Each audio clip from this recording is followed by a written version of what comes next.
Welcome back to the channel. This is Crimson, and I hope everything's going great with you today because we are going to be doing this is my first deck tech we're going to be doing, and I'm rather excited for this. Can't wait to start building a lot of different decks. Still learning the rules of the game, still having some, oh, that's not right, or this isn't right. You know, best way to learn these rules is to keep playing and keep playing and keep playing until we... Okay, so we're going to start with our avatar. Our avatar is going to be the Sorcerer. With this deck, I really want to be able to choose where my lands fall. So I am not playing the Pathfinder. And that's a big thing because honestly with the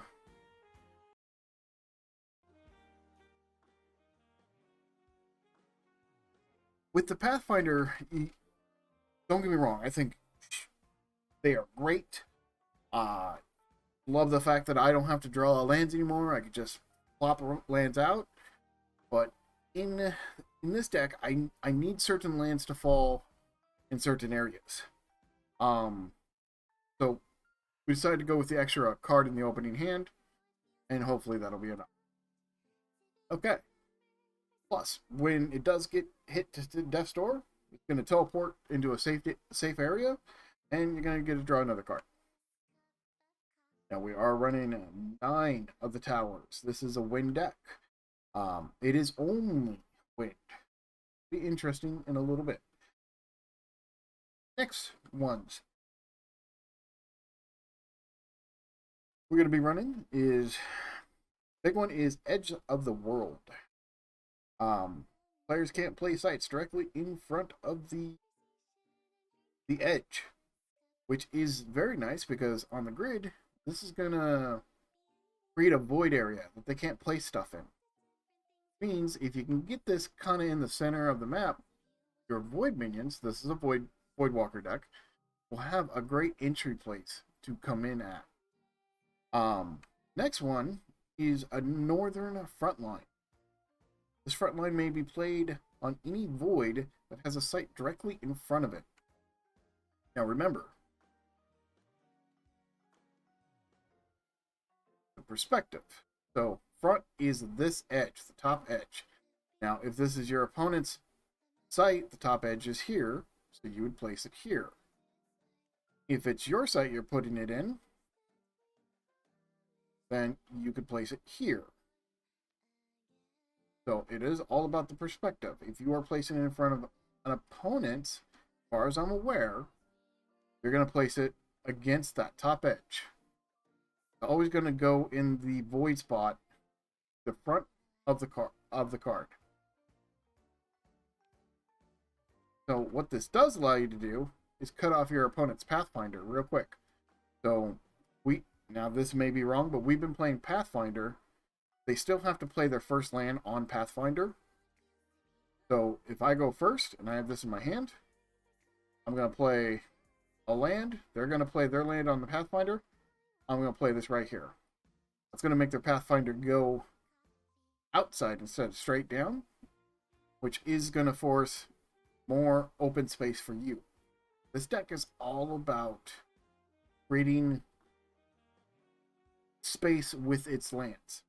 You want to be aggressive on how you get your lands out, where you get them, and how you control your opponent in this regard. This whole point is to control your opponent in the land drops.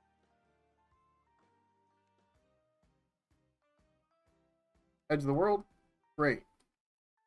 Northern Frontline, wonderful. Mirror Realm, well, obviously that's going to be amazing because, well, going to copy stuff. So you can play this, you can get a bunch of mana, you can copy an Edge of the Void, so if you play it next to it, now this one is a void location. All of that can be really good. You play it next to your Crossroads. You're going to get a look at the next 4 cards again. Crossroads again, a very good site. I'm playing 1 Cornerstone also.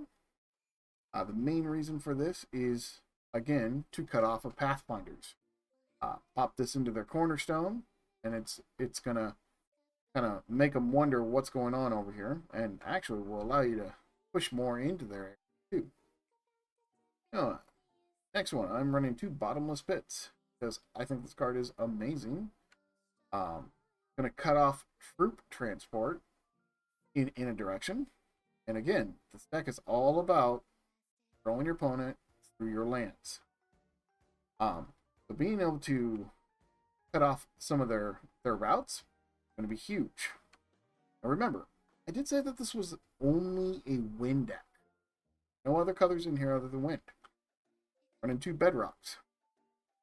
I don't care if it's got an earth threshold on it. I'm never going to use the earth threshold. I don't care.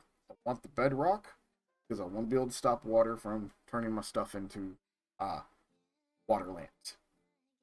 2 bedrocks. Very good. Also, we're in 2 sinkholes. The reason why is because we are a Voidwalker deck. Sinkholes will allow us to create void openings where we want them to be and be able to summon minions into those voids. Drop a sinkhole. Next turn, pop it, blow up their land. Not only are you messing with their land, but now you've got 2 void openings right there. Really fun one is they do a middle site. You do the second middle site. Stops them from dropping their queen a lot of times. Or maybe they've already dropped their queen. You drop a sinkhole, they're going to have to move their queen off. These are going to pop. There's going to be void in the middle for a little bit.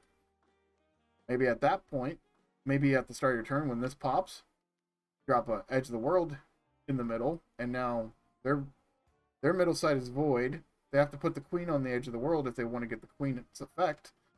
A lot of control there. But you have to really think out these plays. I had no trouble getting my thresholds, even with all of these common unaligned locations. Now, granted, you want to get some towers early if you can, but we have other cards in the deck that will help us too. Let's take a look at the minions. Okay, I want a couple routes with minions, but first let's take a look at the basic one.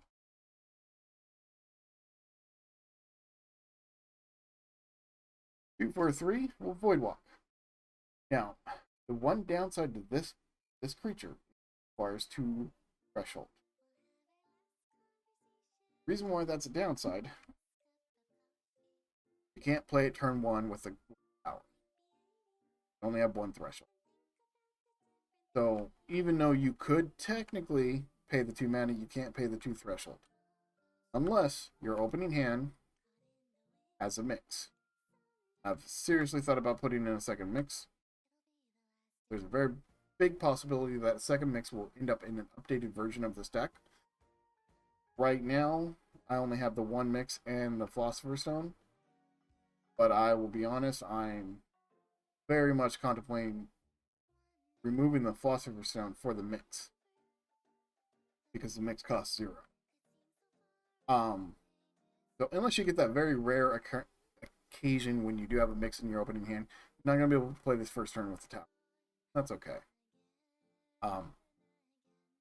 He's a great minion. 2 for 3. You can put it towards their backline. Start immediately working on sites that they don't have minions on. Good card. The Revenant. Okay. So the Revenant is pretty darn good. Cost 1 threshold, 0. Void Walk. You pay 1 mana to give it +1 power until end of good little frozen shades. They're a great way to create opportunities on the board and then pink off some rather large minions when you need to. Very strong card. Very underrated card. Headless Haunt. Cost 3 for 4. Void Walk at the start of your turn. Teleport this to a random location. Yep, the randomness sucks. But you know what? I've won games because of the randomness, and I've lost games. There's 2 of them in the deck. They're just a good discounted creature that can be a little annoying for your opponent to deal with because of the randomness of Phase Assassin. This is one of my favorite Void Walk here. It's 3, 2 threshold, attack, lethal, Void Walk. So lethal means whenever it deals damage to something, it's going to kill it. Void Walk lets it sneak up on its enemies a little easier. And then this assassin deals damage first when attacking from the void. So if you hit something from an attack going from the void onto the location, it's going to do this damage first, which means it's because of its lethal, it will kill the minion before the minion gets a chance to attack it back. Very strong card. Next, we have the Ultimate Horror. Ultimate Horror is a 9, 3 threshold, 9 attack. Void Walk, Genesis. Put your dead minions with Void Walk into play here. So, with this guy, you're going to play him late game, obviously. As things die, you're going to go to the graveyard. You're going to throw out the Ultimate Horror and pretty much raise dead your army. Now they're all going to be on one location, but they'll be in the void because you'll obviously play this in a Void Walk area. And then you'll be able to start spreading them out and encircling their avatar. And that will allow you to get that kill on a Death's Door. This card is insanely thick. Not only, and not talking about just the art, which the art is phenomenal. The art is amazing on this card. Just an amazing art card. But everything about the card's pretty good. The only downside of this card is a cost. But I'll tell you what, you get a mix, maybe a Philosopher's Stone out, or you get an Occult Ritual, a couple of these towers. You drop a tower when you have 7, there's 9. Drop a tower when you have 6, and a mix, there's 9. So you can ramp them out. Next one, Grim Reaper, the one I'm experimenting with. So this is a card that may end up coming out of the deck. Its Void Walk cost 3, has 0 power. Summon the Reaper to a random location. When it shares a location with another minion, remove both of them from the game entirely. So, first off, this straight up removes something from the game completely. Very powerful effect. Also, on top of that, as long as this doesn't enter into a random location with one of your minions, you're going to control how he moves. And eventually, he's going to catch up to something. When he does, he's going to remove it from the game. The downside to this card is, obviously, come into a location with one of your minions when he comes into play. So, yeah, that sucks. Lord of the Void. Cost 8. 3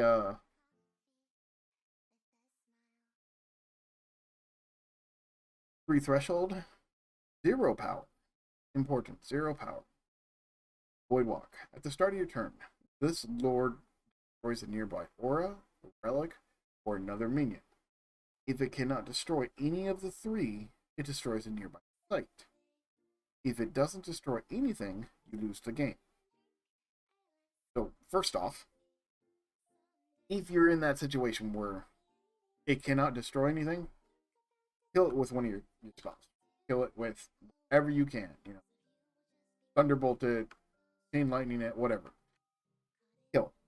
Or, hell, just have him run into something that would. But most likely, you're always going to be able to get him into an area where he can destroy something, even if it's one of your lands. He's just going to wreak havoc until your opponent kills him. And it's going to cause your opponent to target him. But they're going to focus on it. Which is kind of what you want.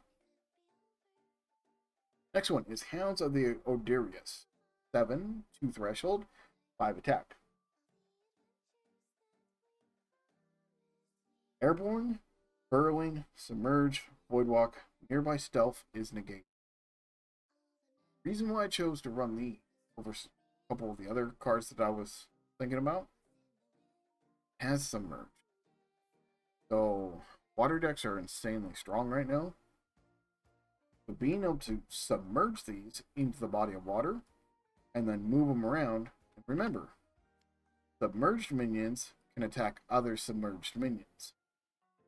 This will allow, this gives me a creature that can go after their submerged things that they think they are safe with. They're not. Very powerful card because of that. Okay, Fire Lich. Reason why I'm playing him is, say turn 1 I do drop the tower.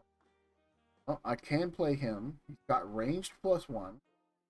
Spellcaster. He is tower bound, so he must stay on a tower site, but that's okay. We're using him defensively or to peek off things at a range. Very good little defensive creature. I quite enjoy him. Could I switch him for, you know, another Voidwalk creature? Probably. But I'm giving him a go. I think he's better than he looks. But Apprentice Wizard. It's free for a 1 minion that draws a card. I can't argue with that. Card draw is king.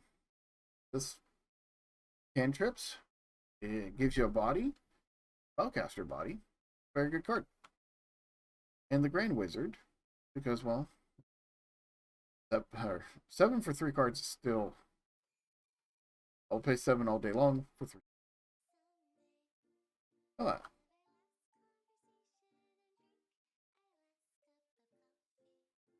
Let's take a look at the other cards. First little group of cards here. We've got 2 Chain Lightnings. Chain Lightning is a great way to deal with a lot of lower power minions. You can really run through them. Or if you got a couple high power minions next to each other, you can bounce this back and forth. Very good kill card. You got a Thunderstorm. So one of the other ways that you can control your opponent, other than lands, is by area effect spells. Drop a Thunderstorm in an area, and your opponent's going to naturally move away from it. It's just instinct to move out of the way, let it wait it out. In fact, that's what we do when we see a real Thunderstorm. We usually get the hell out of the way and wait it out. It's a great card. It's going to be able to do some damage, hopefully, on the turn you play it, and hopefully it's going to disrupt your opponent's movement, which is what we want. Thunderbolt, well, it's a kill card. 1 for 3 damage. It's a lightning bolt. Everybody knows lightning bolt's a good card. All lightning. So put this in here for Death's Door avatars, because a lot of times they like to run, and with a ball lightning, as long as you can get into a cardinal direction of their avatar, probably going to hit their avatar with at least 1 damage. Worst case scenario, you're going to take out a lot of units. Ball lightning is very good. I almost ran 2, but I decided to only run 1 for now. Chains of Prometheus. Cost 7. Turn any nearby minions to their owner's hand. Minions cannot be summoned nearby. It's a great way to control another area. So with Thunderstorm, we want to control areas. This is going to bounce a bunch of their minions, and it's going to, you know, really force them to move in a direction that they want to use. They're not going to be able to reinforce anything here that they do move into this region. Angel's Egg just gives us a little bit more time to play. Life is super important, and we're going to use it to enjoy the time. Did think about playing Devil's Egg, and you may wish to play the Devil's Egg. I chose not to, mainly because I think it's a little cheap. It doesn't feel good, so I'm staying away from it for now. Definitely feel free, take one of these 1-ofs out and put a Devil's Egg in if you want to go that route. That is completely your choice. I'm choosing not to. Teleport. Cost 1. Threshold. Teleport an ally to any site. Now, unfortunately, you can't teleport one of your Voidwalkers to a Void site, but you can definitely teleport them to any site you want. You want to teleport them. got one in there just to work on it. Sometimes you're going to teleport one of their big minions next to a phased assassin and then assassinate them. Because it doesn't say your ally, it just says, or no, it does say ally. Yep, okay, never mind. So try what you could do is teleport your Grim Reaper somewhere that you want him to get a creature. You teleport him there. A lot of times I'm using this to move a guy out of harm's way, or to move him in front of their avatar. Disenchant. Yeah, let's be honest. Disenchant is good.